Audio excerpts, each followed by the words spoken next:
അസ്സലാമു അലൈക്കും dear friends. ഇന്നത്തെ നമ്മുടെ റെസിപ്പി ഒരു വെറൈറ്റി പലഹാരമാണ്. നമ്മുടെ ഈ വീഡിയോ കണ്ടുകൊണ്ടിരിക്കുന്ന സമയത്ത് നിങ്ങൾക്ക് ഇഷ്ടപ്പെടുകയാണെങ്കിൽ ഒന്ന് ലൈക്ക് ചെയ്തേക്കണേ. അതുപോലെ തന്നെ നമ്മുടെ ഈ ചാനൽ ആദ്യമായിട്ട് കാണുന്നവരും ഇതുവരെയും സബ്സ്ക്രൈബ് ചെയ്യാത്തവരും പ്ലീസ് ഒന്ന് സബ്സ്ക്രൈബ് ചെയ്തേക്കണേ. ഞാനിടുന്ന വീഡിയോസ് ഉടനടി കിട്ടുന്നതിനായി സബ്സ്ക്രൈബ് ബട്ടന്റെ തൊട്ടടുത്ത് കാണുന്ന ബെല്ലൈക്കൺ കൂടി ക്ലിക്ക് ചെയ്തിട്ട് ഓൾ എന്ന ഓപ്ഷൻ എനേബിൾ ചെയ്യാനും മറക്കല്ലേ. ആദ്യം തന്നെ ഇതിന് വേണ്ടിയിട്ട് ഞാനിവിടെ ഒരു മീഡിയം സൈസ് പൈനാപ്പിൾ ആണ് എടുത്തിട്ടുള്ളത്. ഏകദേശം ഒരു 3/4 കിലോ ഒക്കെ ഉണ്ടാവും.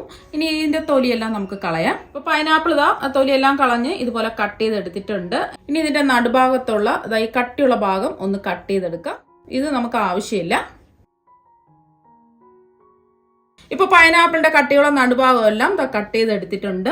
ഇനി പൈനാപ്പിൾ ചെറിയ ചെറിയ പീസായിട്ട് കട്ട് ചെയ്തെടുക്കാം. ഒരുപാട് വലുതായി പോവരുത്, കുഞ്ഞു കുഞ്ഞു പീസായിട്ട് വേണം കട്ട് ചെയ്തെടുക്കാൻ വേണ്ടിയിട്ട്. ഇപ്പൊ പൈനാപ്പിൾ എല്ലാം കുഞ്ഞു കുഞ്ഞു പീസായിട്ട് കട്ട് ചെയ്തെടുത്തിട്ടുണ്ട്.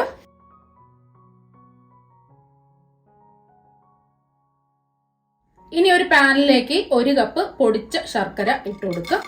250 ml കപ്പിന് 1 കപ്പ് ശർക്കരയാണ് എടുത്തിട്ടുള്ളത്. നമ്മൾ എടുത്തിട്ടുള്ള പൈനാപ്പിൾ നല്ല നാടൻ പൈനാപ്പിൾ ആയതുകൊണ്ട് നല്ല മധുരമുണ്ട്. അപ്പൊ നിങ്ങൾ എടുക്കുന്ന പൈനാപ്പിളിന് മധുരം ഇല്ലാന്നുണ്ടെങ്കിൽ 1.25 കപ്പ് ശർക്കര മുതൽ 1.5 കപ്പ് പൊടിച്ച ശർക്കര വരെ ഇട്ട് കൊടുക്കാം.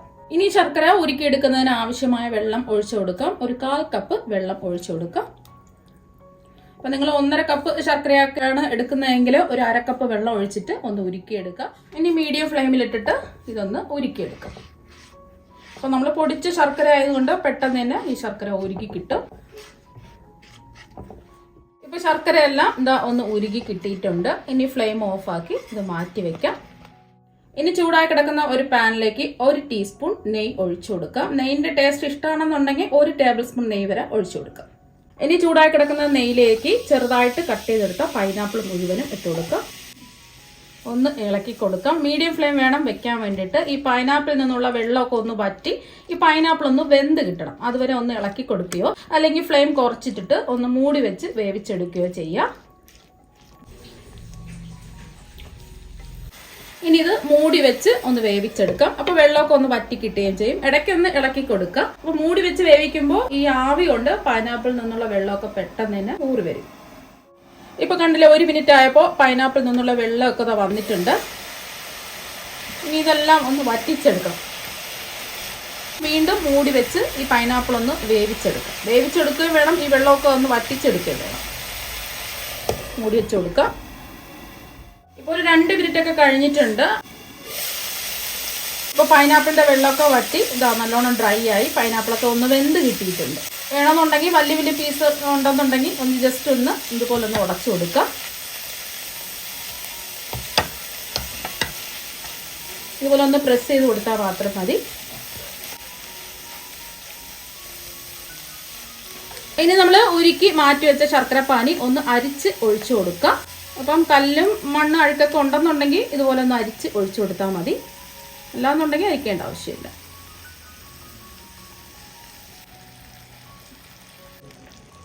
ഇനി ഇതൊന്ന് ഇളക്കി കൊടുക്കാം. ചെറുതായിട്ടൊന്ന് ശർക്കരപ്പാനി ഒന്ന് വറ്റി വരണം. അതുവരെ ഒന്ന് മീഡിയം ഫ്ലെയിമിലിട്ട് ഇതുപോലെ ഒന്ന് ഇളക്കി കൊടുക്കാം.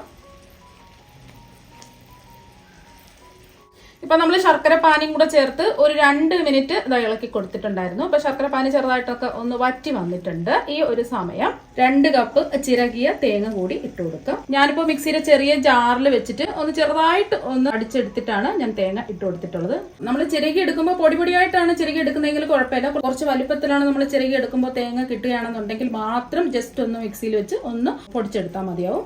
ഇനി ഇതൊന്ന് ഇളക്കി കൊടുക്കാം. മീഡിയം ഫ്ലെയിമിലിട്ടിട്ട് ഇതൊന്ന് ഇളക്കി കൊടുക്കാം. ഇതെല്ലാം ഒന്ന് ജസ്റ്റ് ഒന്ന് വറ്റി കിട്ടണം. അതുവരെയും കൈവിടാതെ ഒന്ന് ഇളക്കി കൊടുക്കാം. ചെറുതായിട്ട് ഒന്ന് വറ്റി വന്നിട്ടുണ്ട്. കുറച്ചും കൂടെ ഒന്ന് വറ്റി വരേണ്ട ആവശ്യമുണ്ട്.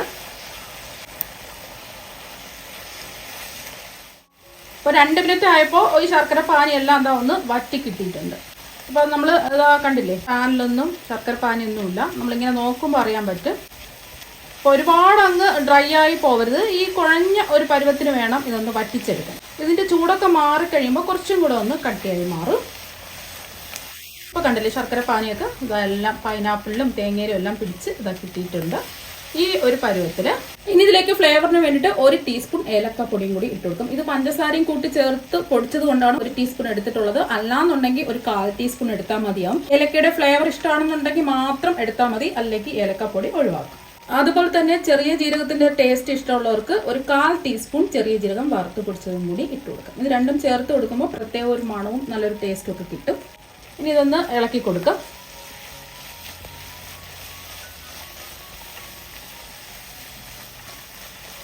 അപ്പോൾ നല്ലോണം ഒന്ന് ഇളക്കി കൊടുത്തിട്ടുണ്ട്. ഇനി ഫ്ലെയിം ഓഫാക്കി ഇത് ചൂട് മാറാൻ വേണ്ടിയിട്ട് നമുക്ക് മാറ്റി വയ്ക്കാം. ഇനി ഒരു പാത്രത്തിലേക്ക് 3 കപ്പ് വെള്ളം ഒഴിച്ചു കൊടുക്കാം. 250 ml കപ്പിന് 3 കപ്പ് വെള്ളമാണ് ഞാൻ ഒഴിച്ചു കൊടുക്കുന്നത്. ഇപ്പോൾ ഇതിലേക്ക് 3 കപ്പ് വെള്ളം ഒരു പാത്രത്തിലേക്ക് ഒഴിച്ചു കൊടുത്തിട്ടുണ്ട്. ഇനി ഇതിലേക്ക് ആവശ്യത്തിന് ഉപ്പിട്ട് കൊടുക്കാം. ഞാനിവിടെ 3/4 ടീസ്പൂൺ ഉപ്പാണ് ഇട്ട് കൊടുക്കുന്നത്. ഇനി ഇതൊന്ന് ഇളക്കി കൊടുക്കാം. ഇനി ഈ വെള്ളം ഒന്ന് നല്ലതുപോലെ ഒന്ന് തിളപ്പിച്ചെടുക്കാം. ഇപ്പം വെള്ളം നന്നായിട്ട് തിളച്ചിട്ടുണ്ട്. ഇനി ഫ്ലെയിം ഓഫാക്കി കൊടുക്കാം. ഇനി ഒരു മിക്സിംഗ് ബൗളിൽ 3 കപ്പ് വറുത്ത പച്ചരിപ്പൊടി ഇട്ട് കൊടുക്കാം. ഇടിയപ്പം, പത്തിരി, അപ്പത്തിനൊക്കെ ഉപയോഗിക്കുന്ന വറുത്ത പച്ചരിപ്പൊടിയാണ്. ഒട്ടും തരിയൊന്നും ഇല്ലാത്ത പച്ചരിപ്പൊടി വേണം എടുക്കാൻ വേണ്ടിയിട്ട്. ഞാനിപ്പോൾ 250 ml കപ്പിന് 3 കപ്പ് പച്ചരിപ്പൊടിയാണ് എടുത്തിട്ടുള്ളത്. ഇപ്പോൾ 3 കപ്പ് പച്ചരിപ്പൊടി ഇത് ഒരു ബൗളിൽ ഇട്ട് കൊടുത്തിട്ടുണ്ട്.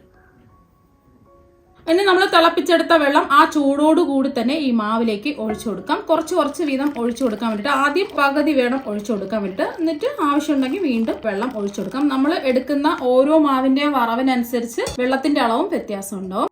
അപ്പോൾ നമ്മൾ വെള്ളം ഒഴിച്ചു കൊടുക്കുമ്പോൾ ഒരുമിച്ച് ഒഴിച്ചു കൊടുക്കാതെ ആദ്യം നമ്മൾ തിളപ്പിച്ച വെള്ളം ഒരു പകുതി ഒഴിച്ചു കൊടുത്തതിന് ശേഷം വീണ്ടും വേണമെന്നുണ്ടെങ്കിൽ ഒഴിച്ചു കൊടുത്താൽ മതി. ഇനി ബാക്കി വെള്ളം കൂടി ഒഴിച്ചു കൊടുക്കാം.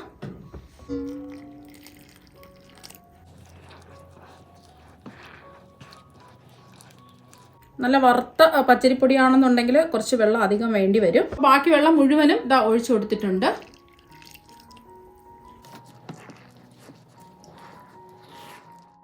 ഇപ്പം മാവ് എല്ലാം ഒന്ന് കുഴച്ച് എടുത്തിട്ടുണ്ട്. നമ്മൾ എടുത്ത വെള്ളം കറക്റ്റ് ആയിരുന്നു. നമ്മൾ ഇടിയപ്പത്തിനൊക്കെ മാവ് കുഴക്കില്ലേ, ആ ഒരു രീതിക്ക് വേണം ഇതൊന്ന് കുഴച്ചെടുക്കാൻ വേണ്ടിയിട്ട്.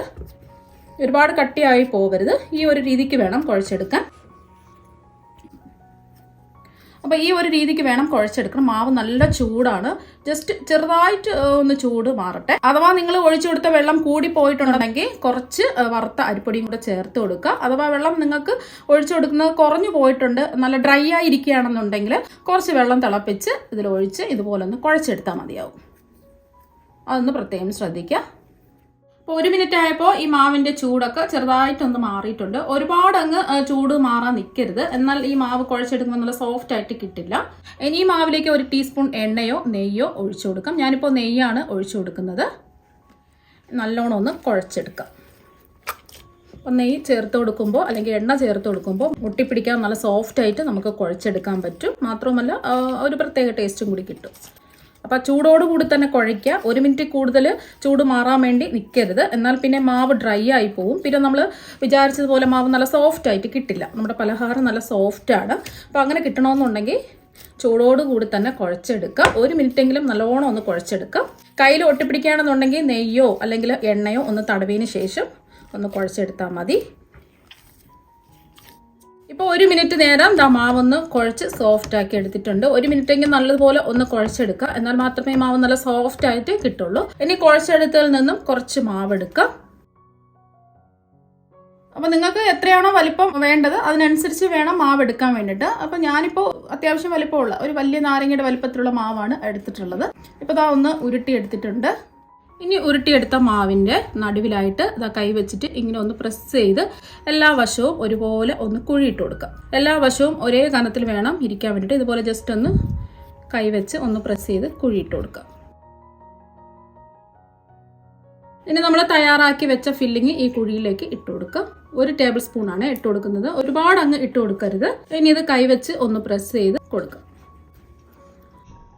ഇനി എല്ലാം കൂടിയിട്ട് കൂട്ടി യോജിപ്പിച്ചെടുക്കാം. കൂട്ടി യോജിപ്പിച്ചെടുത്തത് ചെറിയ രീതിയിൽ ഒന്ന് ഉരുട്ടിയെടുക്കാം. ഒരുപാട് അങ്ങ് ഉരുട്ടരുത്, ഫില്ലിങ് പുറത്ത് വരും. ചെറിയ രീതിയിൽ ഇതുപോലെ ഒന്ന് ഉരുട്ടിയെടുക്കുക. ഇപ്പോൾ ജസ്റ്റ് ഒന്ന് ഉരുട്ടിയെടുത്തിട്ടുണ്ട്. ഒട്ടും വിള്ളലൊന്നും ഇല്ലാതെ നല്ലതുപോലെ ഉരുട്ടിയെടുക്കണം. ചെറിയ രീതിയിൽ ഒന്ന് ഉരുട്ടിയെടുത്താൽ മതി. ഒരുപാട് പ്രസ് ചെയ്ത് ഉരുട്ടരുത്. മാവ് നല്ല സോഫ്റ്റ് ആണ്, പൊട്ടിപ്പോവും. അകത്തുള്ള ഫില്ലിംഗ് ഒക്കെ പുറത്ത് വരും, അതുണ്ടാവരുത്. അപ്പോൾ ഒട്ടും ഫില്ലിംഗ് ഒന്നും പുറത്ത് വരാതെ ഈ ഒരു രീതിക്ക് വേണം മാവ് ഉരുട്ടിയെടുക്കാൻ. ഇനി നമ്മൾ ഉരുട്ടിയെടുത്ത ഉരുളകൾ ഒന്ന് ആവിയേറ്റി എടുക്കുന്നതിന് വേണ്ടിയിട്ട് ഞാനിവിടെ ഇഡ്ഡലി ചെമ്പിൽ ഒരു 4 ഗ്ലാസ് വെള്ളം തിളപ്പിക്കാൻ വെച്ചിട്ടുണ്ട്. ഇനി ഇതിലേക്ക് ഇഡ്ഡലി തട്ട് വെച്ച് കൊടുക്കുകയോ അല്ലെങ്കിൽ ഇതുപോലത്തെ ഒരു സ്റ്റീമറിന്റെ തട്ട് വെച്ച് കൊടുക്കുകയോ ചെയ്യാം. ഇനി ഇതിന്റെ നടുവിലായിട്ട് ഒരു വാഴയിലയും കൂടി വെച്ചു കൊടുക്കാം. അപ്പൊ വാഴയില വെച്ചു കൊടുക്കുമ്പോൾ വാഴയില ഒരു ഫ്ലേവറും കിട്ടും, ഒട്ടിപ്പിടിക്കുകയില്ല. അഥവാ നിങ്ങൾക്ക് വാഴയില ഇല്ലാന്നുണ്ടെങ്കിൽ ഇതിന്റെ പുറത്ത് ഈ സ്റ്റീമറിന്റെ തട്ടിന്റെ പുറത്ത് കുറച്ച് എണ്ണ ഒന്ന് ബ്രഷ് ചെയ്ത് കൊടുക്കണം. അല്ലെങ്കിൽ നമ്മൾ ഇത് വേവിച്ചെടുക്കുന്ന സമയത്ത് ഇത് ഒട്ടിപ്പിടിക്കും. അതുണ്ടാവാതിരിക്കാൻ കുറച്ച് നെയ്യോ എണ്ണയോ ഒന്ന് ബ്രഷ് ചെയ്ത് കൊടുക്കണം. വെള്ളം നല്ലതുപോലെ ഒന്ന് തിളക്കട്ടെ. ഇപ്പൊ വെള്ളം നല്ലതുപോലെ ഒന്ന് തിളച്ചിട്ടുണ്ട്. ഇനി ഇതിന്റെ പുറത്ത് നെയ്യോ എണ്ണയോ ഒന്നും ബ്രഷ് ചെയ്ത് കൊടുക്കേണ്ട ആവശ്യമില്ല. നമ്മൾ വാഴയില വെച്ചത് കൊണ്ട് ഒട്ടിപ്പിടിക്കുകയൊന്നുമില്ല. നമ്മൾ ഉരുട്ടിയെടുത്ത ഓരോ ഉരുളായിട്ട് വെച്ച് കൊടുക്കാം. നമ്മൾ ഒരുമിച്ച് വെച്ച് കൊടുക്കാതെ ആദ്യം പകുതി വെച്ച് കൊടുത്ത് ഒന്ന് ആവിയേറ്റിയതിന് ശേഷം വീണ്ടും പകുതി വെച്ച് ഒന്ന് ആവിയേറ്റിയെടുത്താൽ മതിയാവും. ഒരുമിച്ച് വെച്ച് കൊടുക്കുകയാണെന്നുണ്ടെങ്കിൽ എല്ലാം പൊട്ടിപ്പോകാൻ സാധ്യതയുണ്ട്. അപ്പോൾ 7 എണ്ണമാണ് ഞാൻ വെച്ച് കൊടുത്തിട്ടുള്ളത്. ഇനി ഇതൊന്ന് ആവിയേറ്റിയെടുക്കാം. മീഡിയം ഫ്ലെയിം വേണം വെക്കാൻ വേണ്ടിയിട്ട്. ഇപ്പോൾ ഒരു 10 മിനിറ്റ് ഒക്കെ കഴിഞ്ഞിട്ടുണ്ട്. ഒരു 12 മിനിറ്റ് ഒക്കെ ആയിട്ടേ ഉള്ളൂ. നല്ലോണം വെന്തിട്ടുണ്ട്. ഇനി നമുക്ക് ഫ്ലെയിം ഓഫ് ആക്കി കൊടുക്കാം. ഈ ചൂടോടുകൂടി എടുക്കരുത്. ചൂടോടുകൂടി എടുക്കുകയാണെന്നുണ്ടെങ്കിൽ മാവ് നല്ല സോഫ്റ്റ് ആണ്, പൊട്ടിപ്പോകും. കുറച്ചൊന്ന് ചൂട് മാറിയിട്ട് വേണം ഇതിൽ നിന്ന് എടുക്കാൻ വേണ്ടിയിട്ട്. ഒന്നിൽ അടച്ചു വെക്കുക അല്ലെങ്കിൽ തുറന്നു വെക്കുക. ഇതിന്റെ ചൂട് കുറച്ചൊന്ന് മാറിയതിന് ശേഷം ഇതിൽ നിന്ന് മാറ്റാം. ഇപ്പൊ ഇതിന്റെ ചൂടൊക്കെ മാറിയിട്ടുണ്ട്. ചെറിയൊരു ചൂടുണ്ട്, ഒരുപാട് അങ്ങ് ചൂട് സമയത്ത് എടുക്കാൻ പാടില്ല. ഇപ്പൊ കണ്ടില്ല, ഒന്നും പൊട്ടിപ്പോയിട്ടോ ഒന്നും തന്നെ ഇല്ല. ഇനി ഇത് ഒരു പാത്രത്തിലേക്ക് മാറ്റാം. അടുത്തതും ഇതുപോലെ തന്നെ നമുക്ക് ആവിയേറ്റിയെടുക്കാം. ഇപ്പൊ നമ്മുടെ പലഹാരം എല്ലാം ഇവിടെ റെഡി ആയിട്ടുണ്ട്. ഇതിന്റെ ചൂടെല്ലാം ഒന്ന് മാറിയതിന് ശേഷം ഒരു പാത്രത്തിലേക്ക് മാറ്റിയിട്ടുണ്ട്. നിങ്ങൾക്ക് ഇത് കാണുമ്പോൾ തന്നെ മനസ്സിലാക്കാൻ പറ്റും എത്രമാത്രം പെർഫെക്റ്റ് ആയിട്ട് ഇത് കിട്ടിയിട്ടുണ്ടെന്ന്. ഒട്ടും പൊടിഞ്ഞൊന്നും പോയിട്ടില്ല. അതുപോലെ തന്നെ അതിന്റെ ഉള്ളിലുള്ള ഫില്ലിംഗ് ഒന്നും പുറത്തു പോകാത്ത രീതിയിൽ നല്ല സോഫ്റ്റ് ആയിട്ട് ഇത് കിട്ടിയിട്ടുണ്ട്. ഇത് ബ്രേക്ക്ഫാസ്റ്റ് ആയിട്ടോ ചായപലഹാരമായിട്ടോ ഒക്കെ നമുക്ക് കഴിക്കാവുന്നതാണ്. മാത്രമല്ല ഇത് നല്ല ഹെൽത്തി ആയിട്ടുള്ള ഒരു പലഹാരം കൂടിയാണ്. ഈ പലഹാരത്തിന്റെ പുറം കണ്ടല്ലോ നല്ല സോഫ്റ്റ് ആയിട്ടിരിപ്പുണ്ട്. മാത്രമല്ല നമ്മൾ ഈ ഫില്ലിങ്ങിന് പൈനാപ്പിൾ ഒക്കെ ചേർത്തത് കൊണ്ട് നല്ല ജ്യൂസിയും നല്ല ടേസ്റ്റി ആയിട്ടുള്ള ഫില്ലിംഗ് എല്ലാം കൂടിയിട്ട് ഒരു അടിപൊളി ടേസ്റ്റ് ആണ്. ഇതുപോലെ ഒരു പ്രാവശ്യം ഉണ്ടാക്കി കഴിക്കുകയാണെന്നുണ്ടെങ്കിൽ ഉറപ്പായിട്ടും വീണ്ടും വീണ്ടും നിങ്ങൾക്ക് ഉണ്ടാക്കി കഴിക്കാൻ തോന്നും. അത്രയ്ക്ക് നല്ല അടിപൊളി ടേസ്റ്റ് ആണ്. ഇത് 2 ദിവസമൊക്കെ നമുക്ക് പുറത്ത് കേടുകൂടാതെ ഇരിക്കും. അപ്പോൾ നിങ്ങൾ എല്ലാവരും ഈ നാടൻ രീതിയിലുള്ള പലഹാരം ട്രൈ ചെയ്ത് നോക്കുക. തീർച്ചയായും നിങ്ങൾക്ക് എല്ലാവർക്കും ഇഷ്ടപ്പെടും. അപ്പോൾ നമുക്ക് മറ്റൊരു വെറൈറ്റി ഡിഷുമായിട്ട് വീണ്ടും കാണാം. താങ്ക്